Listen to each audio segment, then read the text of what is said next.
فاكر زمان الطريق كان بيمشي بالعافية، حفر وزحمة، وأحيانا ما كانش بيبقى فيه أصلا طريق. لكن فجأة الدنيا اتغيرت. اللي حصل في الطرق عندنا في آخر كام سنة لا هو صدفة ولا مجرد تطوير، ده شغل دولة قررت تتحرك. من 2014 بدأت خطة غيرت شكل مصر على الخريطة. أكتر من 7000 كيلو طرق جديدة، محاور بقت بتربط الصعيد بالدلتا والشرق بالغرب من غير ما تحتاج تدخل وسط البلد، زي محور 30 يونيو ومحور رود الفرج اللي بقى عليه أكبر كوبري ملجم في العالم. الطريق بقى أوسع وأنظف، والزمن اللي كنت بتاخده من أكتوبر لمدينة نصر قل للنص. الدنيا بقت مترتبة والمشاوير أسهل. يعني مش بس تطوير أسفلت، لا، احنا بنتكلم عن هندسة مرور وتخطيط على مستوى عالمي.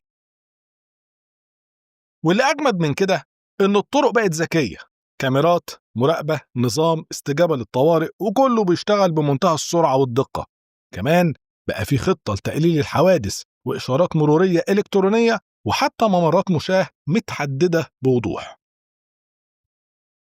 والموضوع ما خلاص، في أنفاق جديدة زي أنفاق قناة السويس والمونوريل اللي هيغير شكل التنقل في القاهرة. وكل ده جزء من رؤية كبيرة علشان مصر تتحول لمركز لوجستي عالمي. الطريق اللي ماشيين فيه دلوقتي مش بس مجرد طريق سفر، ده طريق لمستقبل مختلف. ودايما خليك فاكر، لما البلد تتحرك صح الكل بيوصل أسرع.